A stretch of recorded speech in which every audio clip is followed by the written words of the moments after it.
Good morning, everybody. Welcome to this Wednesday morning session. Before we begin with the talks, I would like to remind you that right after this talk, we'll be having a group picture outside. So please don't go too far away once the talk is finished. So this morning, we are going to have a sequence of 2 talks on Skew RSK dynamics. And the first one will be given by Tomohiro Sasamoto from Tokyo Institute of Technology. Please. Thank you. But unfortunately, my affiliation, the name has changed.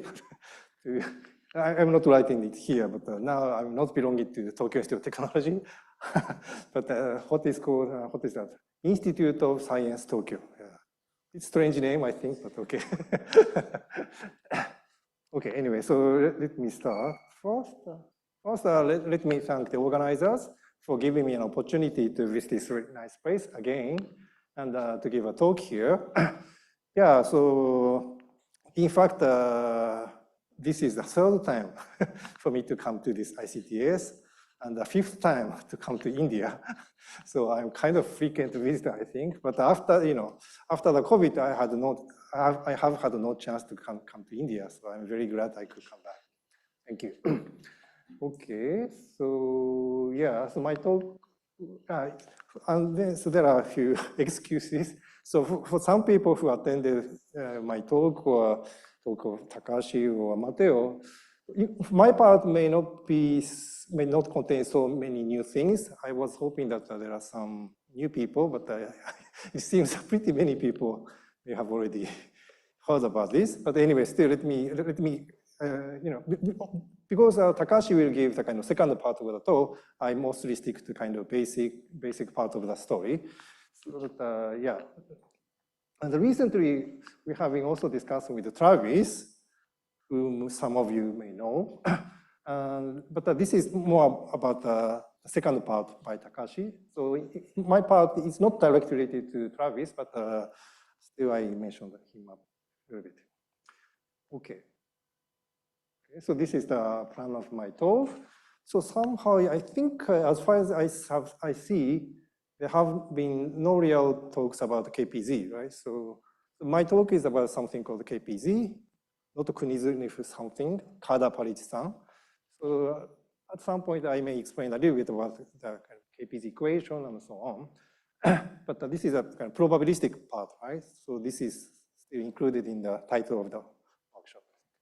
But first, we explain about kind of still kind of a basic story related to my talk. So RSK, totally asymmetric exclusion process, RSK, Robinson's chain state Knut algorithm, and the Schur function, the Schur measure, and its connection to zero temperature free fermion. And then we go on to some finite temperature version and the Skew RSK. Okay, unfortunately, maybe I have to skip the next slide, but since I prepared, let me go to the next slide. So unfortunately, he is not around. But so Deepak gave a nice talk on Monday. So because he looked so healthy and in good shape, I was a bit curious about his age, and I Googled. And so there was Wikipedia's page saying that he is now 72 2 days ago, but it also wrote the birthday. So this should be 30th of October. So this means today, right? So I thought that maybe I should. Yeah. Maybe he's celebrating his birthday. Yeah, maybe. Yeah, anyway, so I wanted to, yeah, maybe we can still, even with his absence, maybe we can wishing him happy and fruitful life. So yeah, last year he received the Boltzmann medal 2 years ago formally, but the start phase meeting was held only last year. There was 1 year postponing. And so this was held in Tokyo last year, and he of course visited, and he gave a lecture, Boltzmann lecture, and we also went to banquet together, and so this is a picture from that time. Okay, so of course his contribution to start phase is huge. That's why he got the Boltzmann medal. I think he's best known for his contributions to, sand pile models, self-organized criticality. But it's also a bit related to my talk because one of the kind of achievements also, for this Boltzmann medal was the kind of first exact derivation of the 1,000 exponent for the KPZ. But there's no real clearly written paper for this, so this was a bit interesting point, but it seems that at least in India, so there are some lecture notes about this, distributors. If there are somebody who have it, kind of scanned copy or something, I'd be curious to get it. Yeah. Okay. So anyway, let me go on. So this is the 0th section. So this is the previous 0th section. Now I put 0.5. So maybe for you, this is kind of trivial thing, but still for those who don't know about the free fermion, let me explain a little bit. So yeah, my talk is related to free fermion, and the free fermion is a kind of concept appearing in quantum many particle systems. And so this is free system. So first we can start from one particle quantum problem, whose eigenstate is denoted by phi n of x. N is the label for the eigenstate, and x is the kind of position of the fermion particle with energy En maybe. So free fermion means that we can kind of try to fill the energy eigenstates, but up to only one particle. Each eigenstate level is occupied or is empty, right? So this is free fermion. This is called the Pauli principle. And this is a bit physical part, but mathematically, the important point is the following. So when we consider the free fermion at the 0 temperature, so then the system goes to something called ground state, right? Which is with minimum energy for n particle systems. So then the probability distribution function, probability density function of particle position of n particles, the positions are denoted by xm, then this probability density can be written in this form. So this is important. Right? So this one of these is always some normalization constant. This normalization constant. So the dependence on xn is appearing only here. So this is taking a form of some determinant square, right? So this is important. And this will appear in some places later. And once you are given this probability density function, then one can calculate the correlation functions of position of fermion particles. And then also one can compute some distribution of the gap, the distance between the neighboring two particles and so on. So they are all written in the form of determinant, sometimes the Fredholm infinite dimensional determinant, and always the matrix element is given by the kernel, which can be simply written in this way, using this one particle eigenstate, right?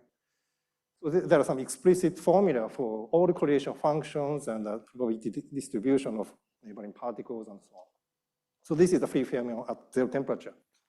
One can also consider the case where the temperature, what is something called the temperature in physics, is not 0. So this is a finite temperature, positive temperature case. So in this case, these eigenstate levels are filled with a certain probability depending on the levels, and the probability is also depending on this energy for each eigenstate. So this is the kind of factor appearing for this probability, and this is called Fermi-Dirac factor. And this is basically called Fermi-Dirac distribution in physics. Even for this finite temperature situation, for the free fermion, all correlation functions and the gap distributions, they are still in the form of determinant. And then the kernel is generalized from this case to this case. And if you take 0 temperature, beta, sorry, I didn't write, yeah. When you take t goes to 0 limit, then this goes back to this. Right? Okay, so in some parts of probability theory and so on, in some part of mathematics, so these kind of processes, point processes are called determinant point processes, because all correlation functions can be written in the form of a determinant with the same kernel. Okay, so now let's go on to some probabilistic model. So let's start from the simplest nice example of TASEP. This means the totally asymmetric simple exclusion process. A similar model appears in the book I wrote yesterday. Yeah, let's still start from this. So we consider one-dimensional lattice, infinite lattice, and each side is either occupied by a particle occupies empty. And now we are considering discrete time dynamics. So at each time step, each particle tries to hop to the right neighboring site with probability 1 minus r. So it stays at the same place with the probability r, right? But so there are exclusion interactions. So if the target site is already occupied by a particle, this particle cannot hop. But otherwise, this is just already the definition of the model, an informal definition. Okay, and we can be interested in various quantities. For example, we may be interested in the current. In this case, maybe integrated current at a certain point, maybe between sites 0 and 1, up between time 0 and t. So this is integrated current. Yes?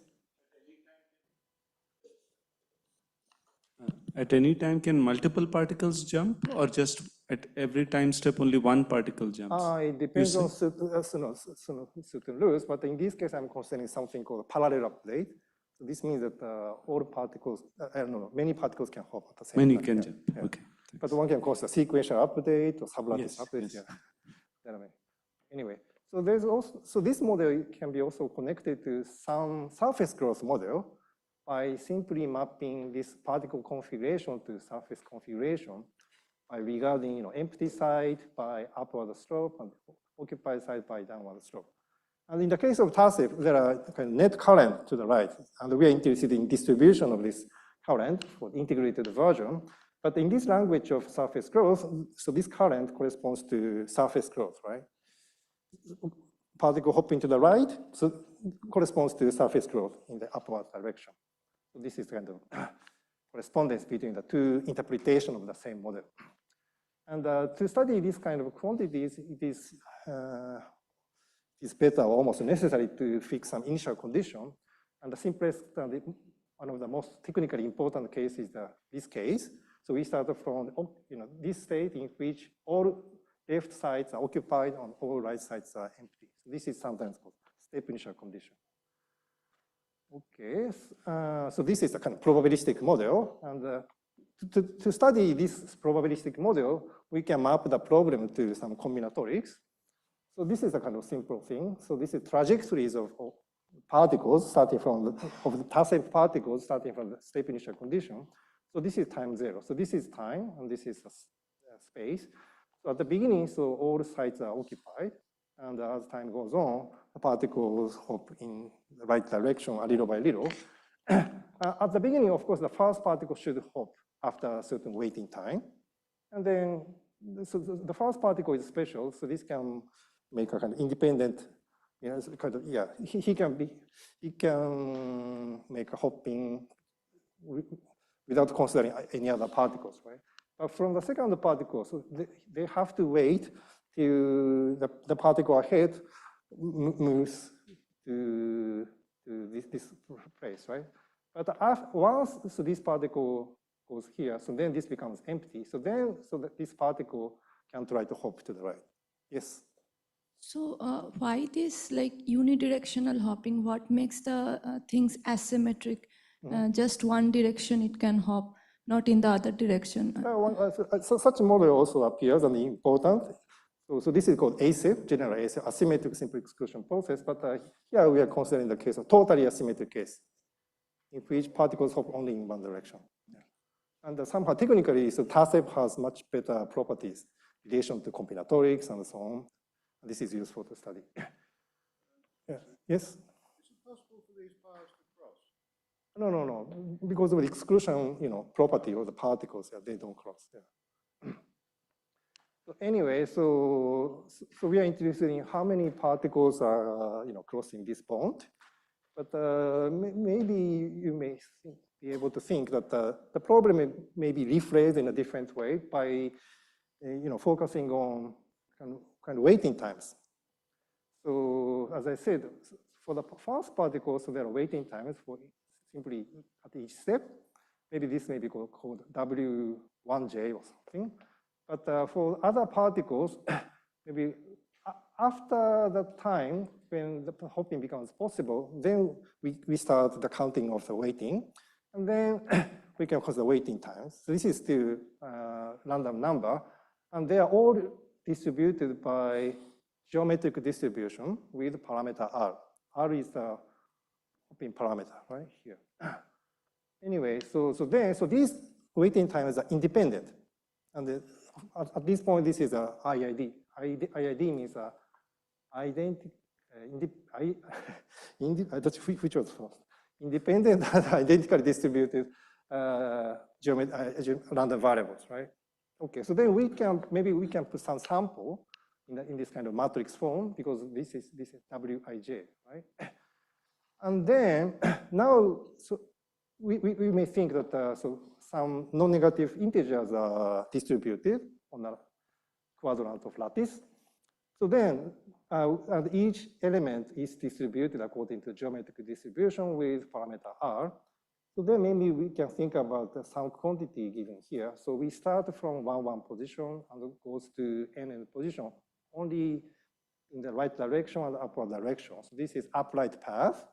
And there are many upright paths from here to here, but maybe we can try to find the path which maximizes the sum of Wij's on each path, right? So this quantity is still random, and this is denoted by Gn.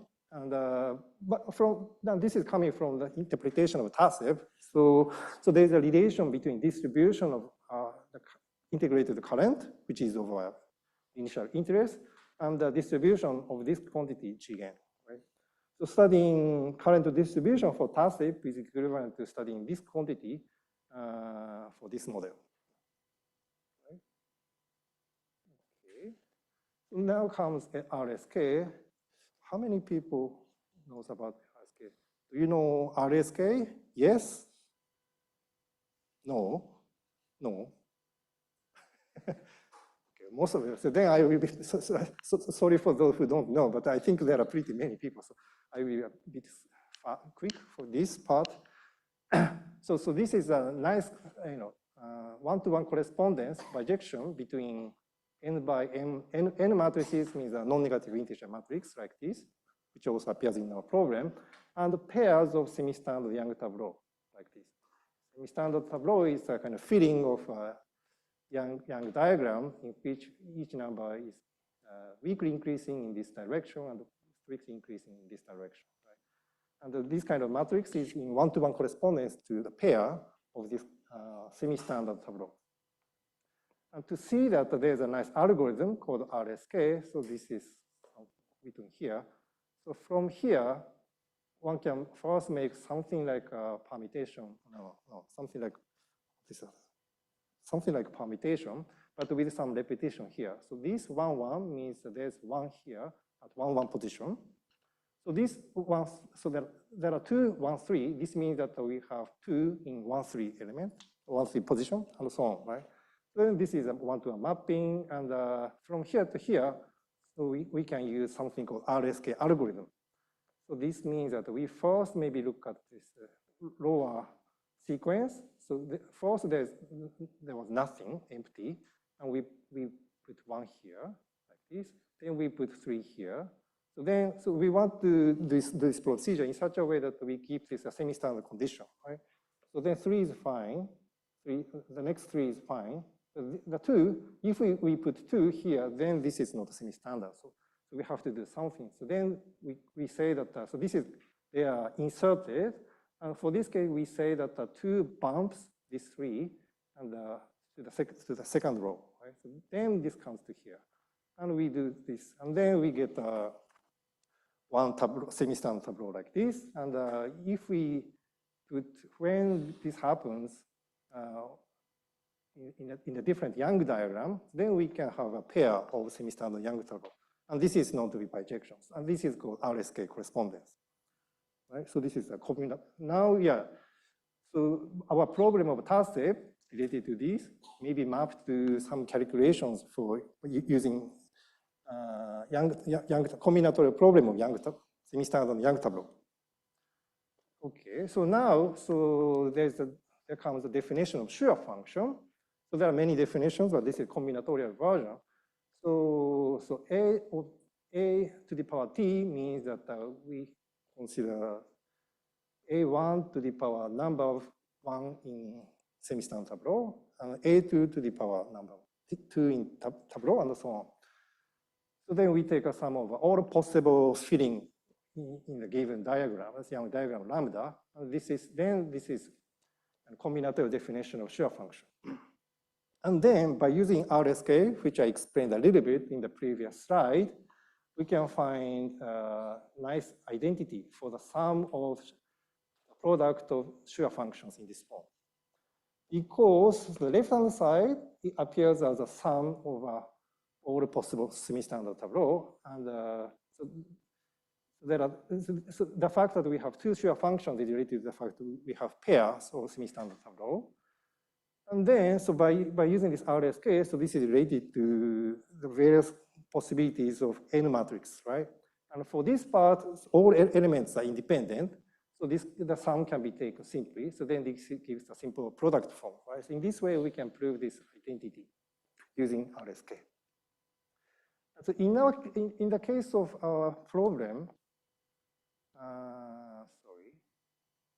okay, so now, A and B are taken to be general, but in our original problem here, so we are taking a Wij to be IID, identically distributed.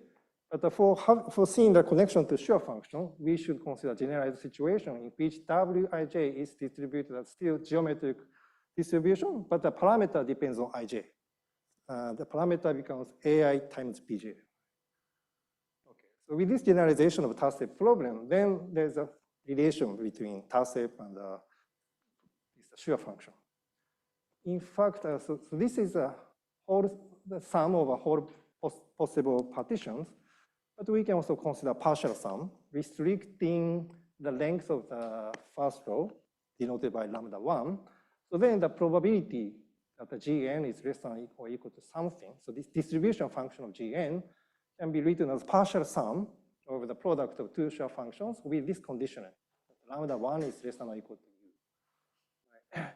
So in this way, this is our original problem, right? So this is directly related to integrated current distribution.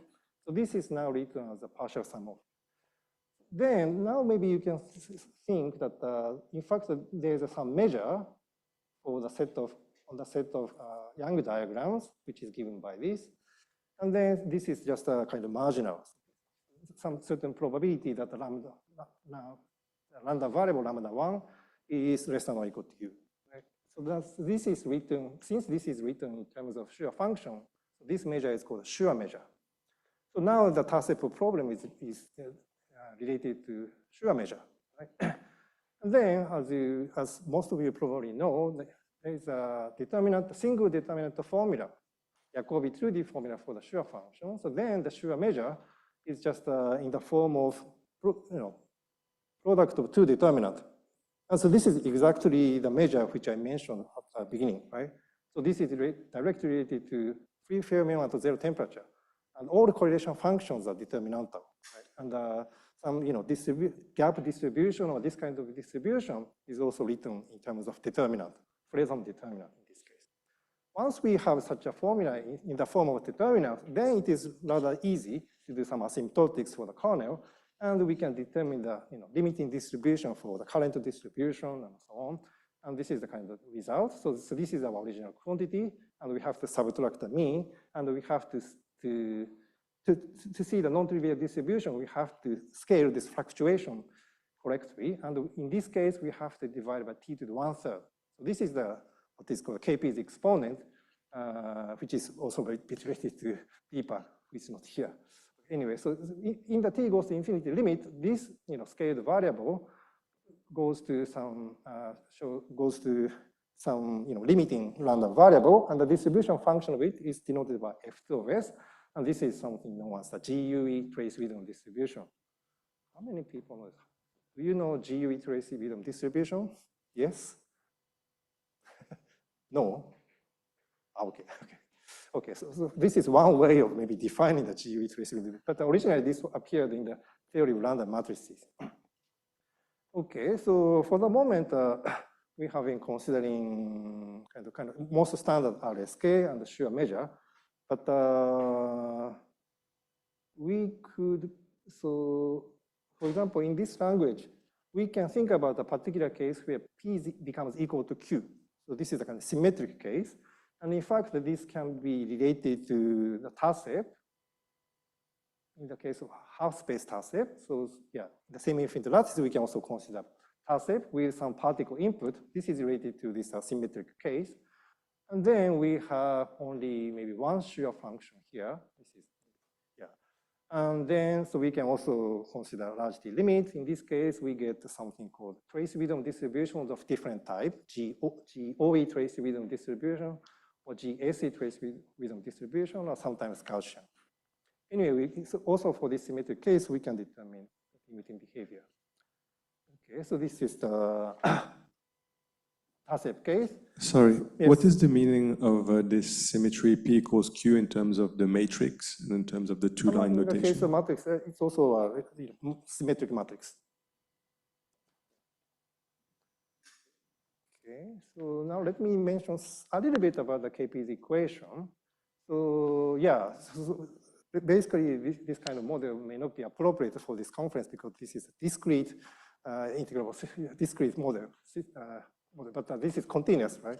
Time, space, and height, so variable, they are all continuous variables, right? But anyway, so we can think about some growth of surface, stochastic growth of surface, which obeys this kind of equation. So this is time derivatives, there's a diffusion term, there's nonlinearity, and eta is some kind of noise. And in the kind of standard setting, this is taken to be Gaussian white noise. Okay, so we are thinking about some surface growth model, and we are interested in height distribution, right? And so this is the KPD equation. So this height fluctuation scales like t to the 1/3 again, like in the case of tau-shape. So they are said to be in the same universality class. So they share this kind of same size of fluctuation, even the distribution.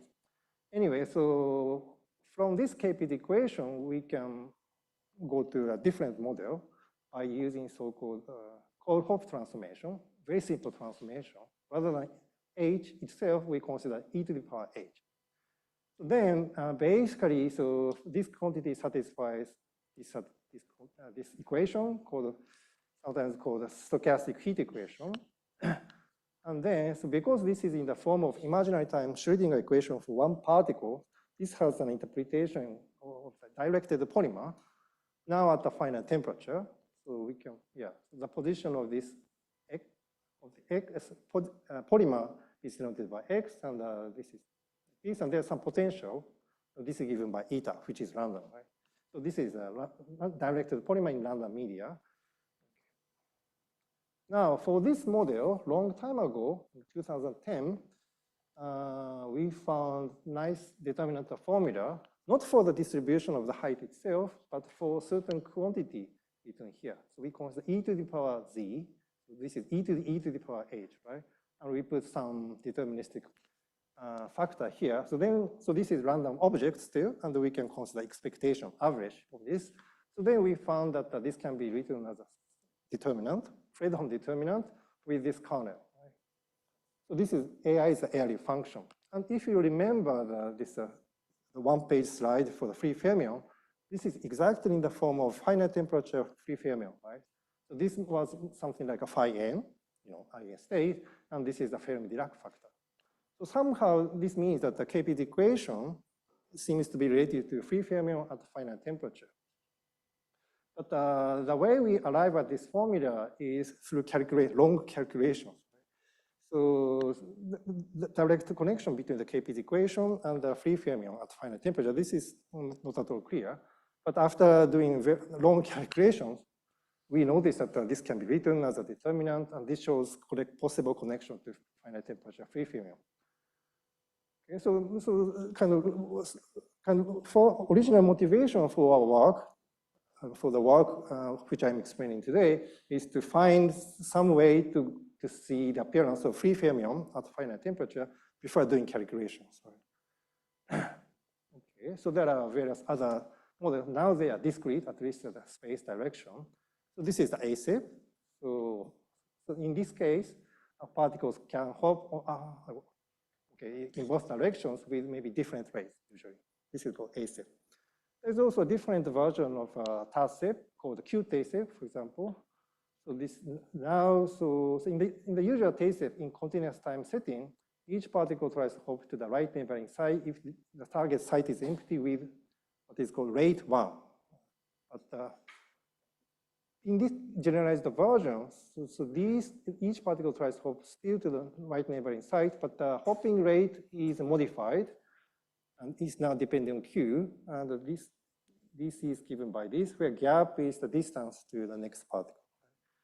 So yeah, and we can also, so there also appear the different model, something like a Q-Han asymmetric exclusion process. Hopping rate, so this is very much related to the process which Robin explained yesterday.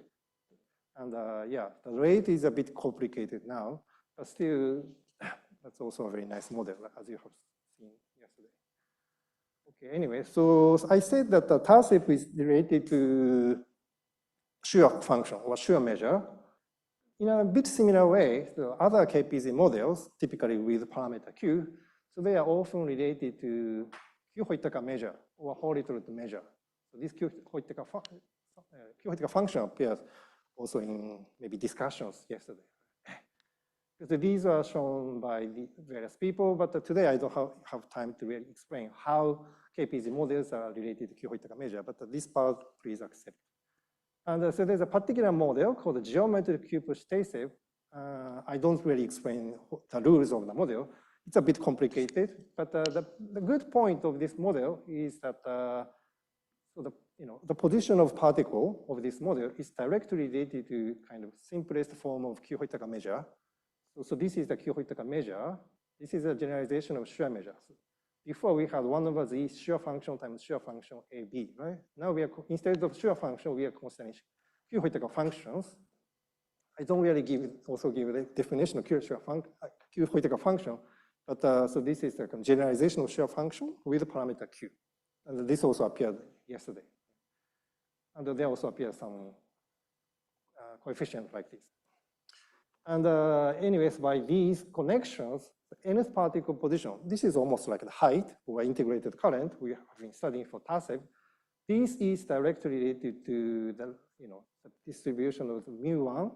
Mu1 is the length of the first row for this Q-Hoitaka measure, right? Okay, but yeah, if Q-Hoitaka measure can be still written as a single determinant by something like Jacobi-Trudi formula, so then this is again the free fermion. It's almost the same as TASEB. But the main difference from the previous case is that the Q-Hoitaka function does not seem to have such a simple determinant formula. Right? So then, yeah, we cannot use simple free fermion techniques. Okay. But now let me introduce another model, another generalization of the shear measure. So this is called, sometimes called periodic shear measure, originally introduced by Alexei Brodin, later also studied from the point of view of free fermions by Betty and Buttier. Jeremy is also here. So this is a kind of another generalization of shear measure. Now, instead of the usual shear function, we consider skew shear function like this, and we put again product. Then we put rho here, and we take a sum over rho with this factor. Right? So then this is a measure for the set of partitions again, and this we call periodic shear measure. This is already a bit related to free fermion because there's a Jacobi-Trudi type determinant formula for skew shear function. But still, this is not directly related to the determinant point process. But we can modify or generalize this a little bit. So we call this a kind of shift mixed version. So instead of considering lambda I itself, we consider lambda I plus some random variable distributed according to this formula. So yeah. So then, one can see that so this shift mixed version of a periodic shear measure is in fact a determinant point process. Now this is a free fermion, and one can see, maybe not so obvious from this formula, but one can see that this is related to free fermion at finite temperature now. Because this is free fermion, as I said at the beginning, so there's many determinant formulas. For example, for this probability distribution, so there's a formula for the kernel with free fermion kernel at finite temperature. Okay. Now, so yeah, what we have noticed is that there's a relation between Q-Huyttaka measure, which is not really free fermionic, and the periodic Schur measure, which is free fermionic, right? So the identity is written in this way, for example. So this is the quantity expectation for mu1 for the Q-Huyttaka measure. This is directly related to KPZ models, right? Height function or position of particle, etc. On the right-hand side, so this is the probability distribution for lambda 1 for periodic Schur measure. So this is free fermionic. For this part, we have seen there's a simple determinant formula. So this means that there's also a determinant formula for KPZ models, right, for this quantity. Yes, but maybe in this way, maybe you don't see the real, non-triviality of this quality, but the identity. But so both sides can be written in terms of the Q-Huyttaka function and the skew Schur function, right? So this is the identity equivalent to this. Okay, and so there are a few proofs of this identity. After one can do some calculations and contour change and so on. But so the point in our recent work was that we could find a bijective proof of this identity. Okay, to show that, yeah, first let's recall the combinatoric definition of the skew Schur function. This is almost the same as the formula which I showed you for the Schur case, but now so we have to consider semi-standard tableau for skew shape like this. So there could be some empty boxes here. But otherwise, this is the same as before. Okay, so now we want to prove this identity. So we have to decide which side we start from. This side looks a bit difficult, but for this side, we have some combinatorial formula like this. So maybe we can try to start from the right-hand side. Right? And as I said, so this part is related to pair of skew semi-standard Young tableaus. Maybe we can start from there. We can find some algorithm or something which it becomes related to Q-Huyttaka function, right? Okay, so but before doing some algorithm, maybe first we could change the pair of, so as P and Q, so this is a pair of skew semi-standard Young tableau. First, we do some simple change. So suppose we start from this pair as an example. So then first we do what we call a squeezing. So this means that we try to squeeze this Young tableau to the left direction in such a way that they still remain to be a pair of semi-standard Young tableau, skew semi-standard tableau. In this case, we could shift these two rows by one, right? So then they are still, we have to do both. They are still pair of skew semi-standard Young tableau. And the squeezed part can be seen to be taken to be some partition. And in this case, squeezed part is this. So this is a partition like this, simple partition like this. When you squeeze the two tableaus, do you always get the same shape for both after the squeeze? Yes. Okay, so we start to do some algorithm. So basically, this is a kind of generalization of RSK, which I explained to the simplest case. So maybe in this case, we have to also use something called internal insertion, which was introduced by Sagan and Stanley a long time ago. So let's first consider just one tableau like this. So before we did some insertion and bumping, right? Now we introduce another bit different procedure called internal insertion, in which we first pick up some number on the corner here, maybe in this case 2. So then after that, we kind of think that this is bumped to the next row. Right? So then this 2 comes to this row, and then do the bumping for 3. Then in the end, we get this tableau. So this is still again skew semi-standard tableau. And now we want to introduce some operation, a procedure for a pair of skew semi-standard tableau. So let's consider this example. So first, we look at this right tableau and focus on this 1, right? Corresponding to this position, we look at this left tableau. This is 2. And then we think that at this point, there's an internal insertion, right? In fact, this is exactly the same as this. And after this internal insertion, we get this. So this is here. And for the right tableau, so this part goes here in the end. And we do the shift of the labeling. So 3 becomes 2, 2 becomes 1, and 1 becomes 5. Right? Anyway, so in this way, we can introduce some operation for a pair of skew tableau. Okay, so now we are considering, Young tableau in which we have only up to number n. So in this case, let's iterate this procedure iota 2 n times. So this is something we call skew RSK map.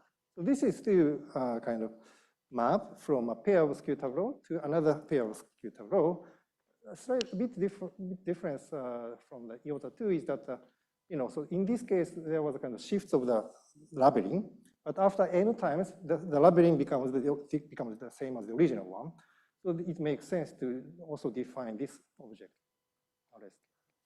Sorry, I'm a bit confused. How do you decide which corners to start this process from?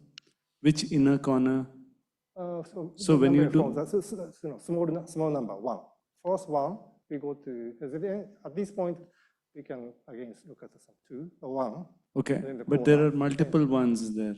Yeah, I think we have to take something at the corner. But there's a corner on the top also. Okay. In this case, sorry, I forgot. From the left. From the left. Okay. Yeah. So there's a certain rule. So there's some rule for how you do the items. Yeah. Anyway, so this is kind of, one can think of this as a kind of map from a pair to pair.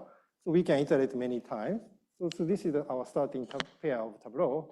We can iterate this many times. After applying 10 times of this skew RSK map, the situation look like this. Of course, this is just another pair of skew tableau, but now we see some particular behavior for this time evolution. Before, so numbers are, scattered in many places and they are interacting.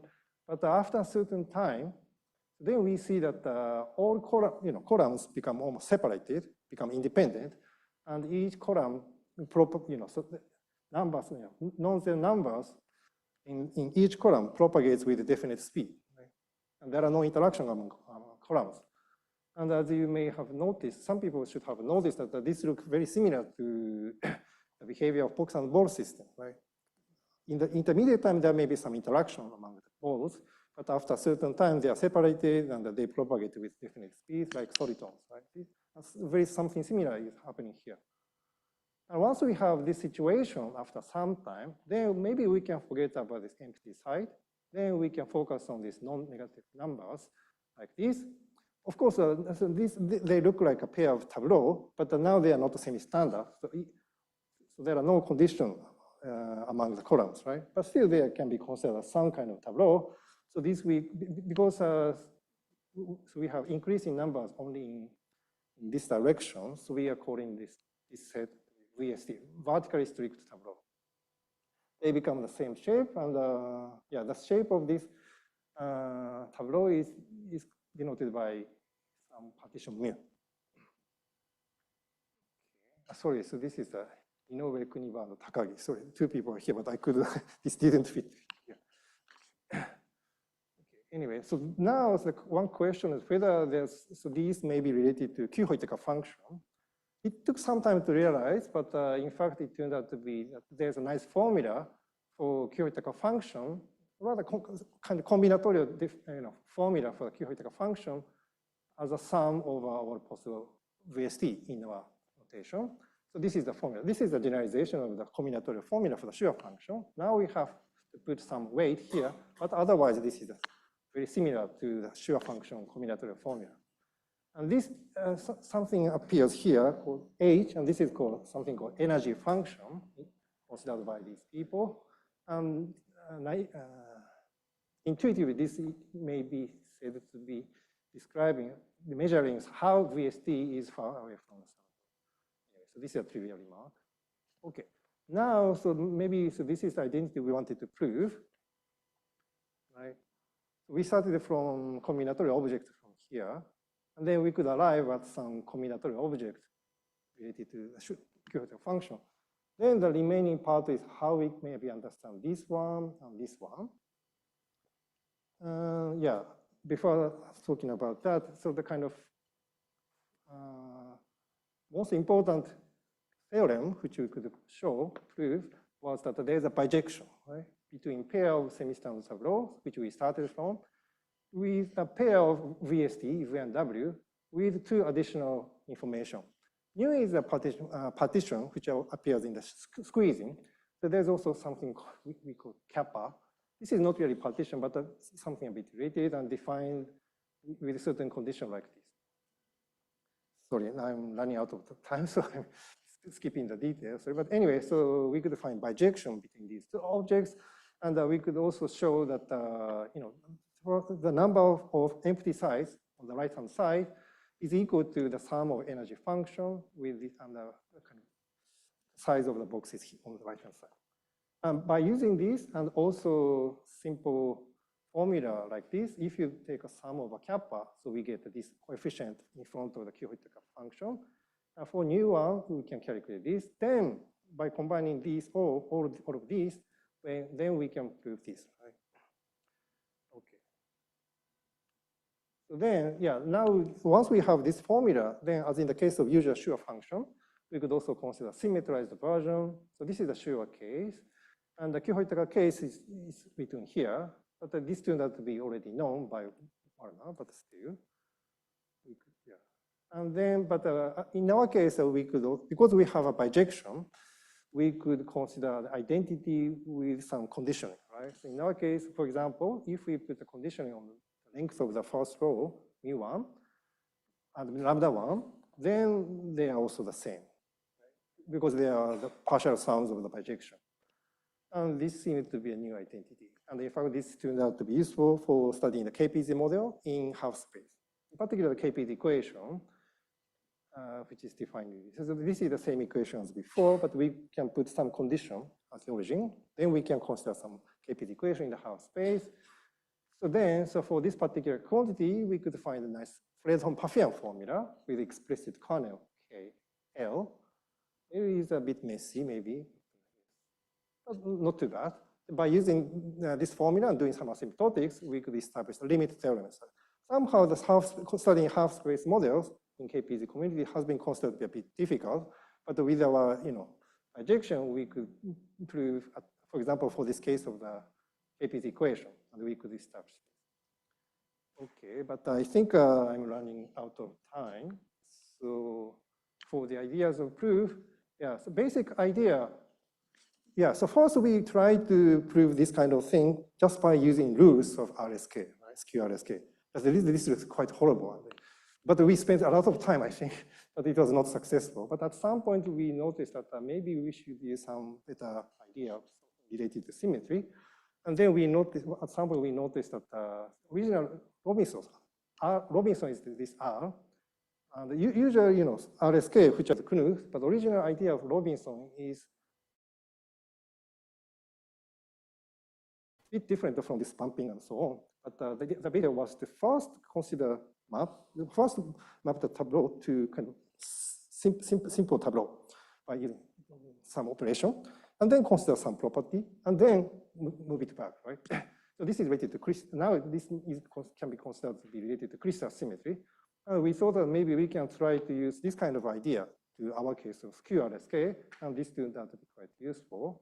But I don't think I can explain this. But anyway, so the point was that we have to use affine crystal. Yeah.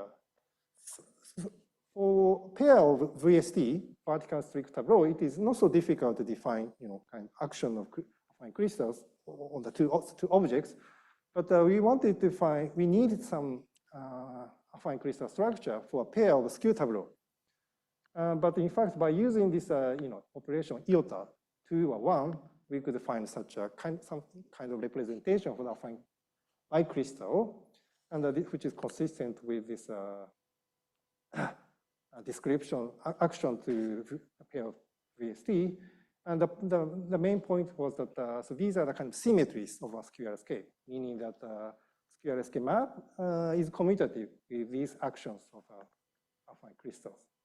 Right? And then, okay, so this part is tricky. So then the main point was that so the original RSK was kind of map from a pair of PQ to another P prime.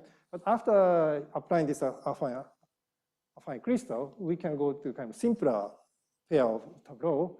Then we can still apply RSK. But because this is a kind of simple object, we can check that the time evolution becomes almost trivialized. So time evolution becomes linear, right? Once you apply, you get some simple addition of the partition here.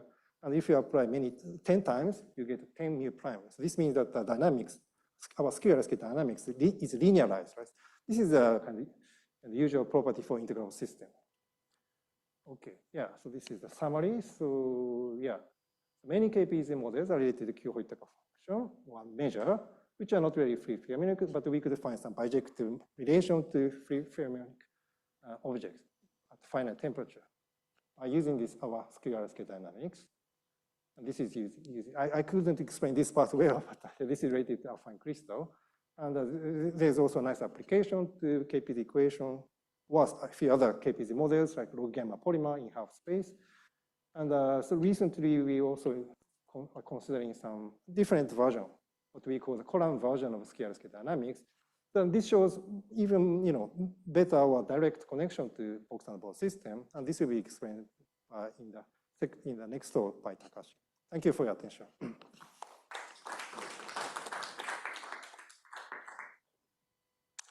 Thank you. Any questions? Yes, please.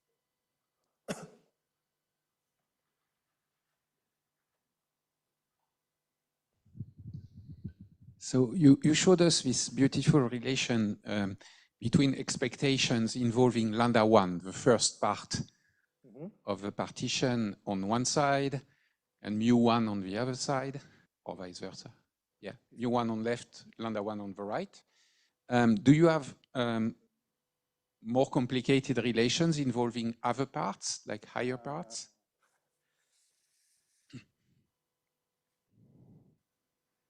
Basically, no. Of course, yeah. So this is a difference from the case of TASEP.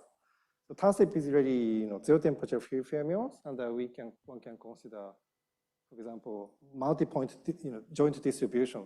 But in this case with Q, we don't know. Yeah, only for this one. Yeah, this so object. What you don't know is which observable to construct that would correspond on both sides. Of course, for the free fermion side, we can calculate all correlation function. Whether some of them may have nice interpretation in the original KPZ models, this is important, but this is not clear.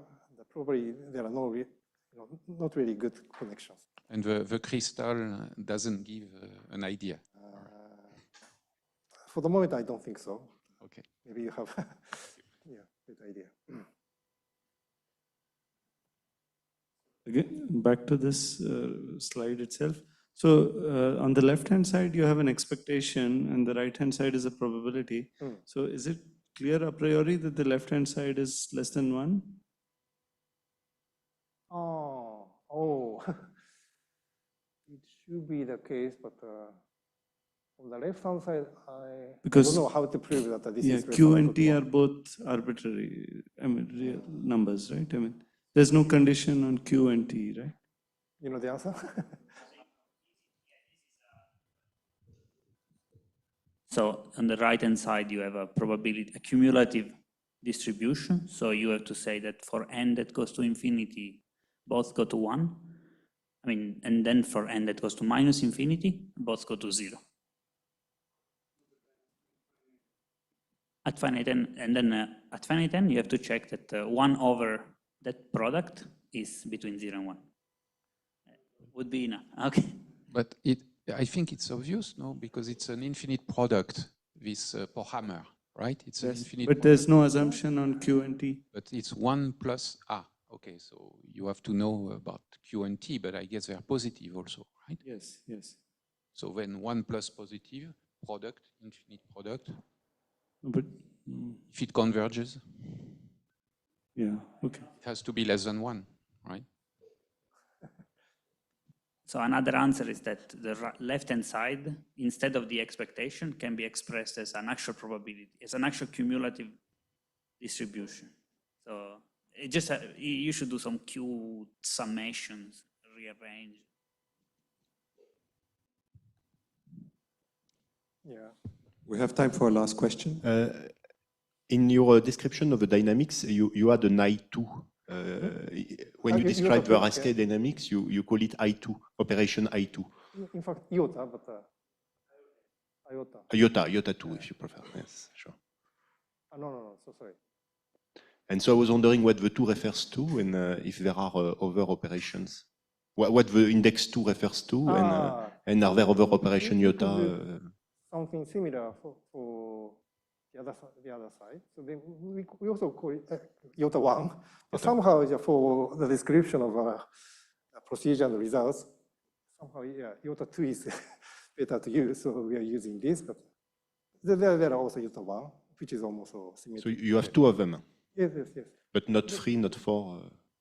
No. Just 2. Because this is related to a pair. We also use, in fact, I was the first here, but here we're using iota 1 too. Okay, 1 and 2. Okay. All right, if there are further questions, let's keep them for the break. And let's thank Sasamoto-san again. Thank you.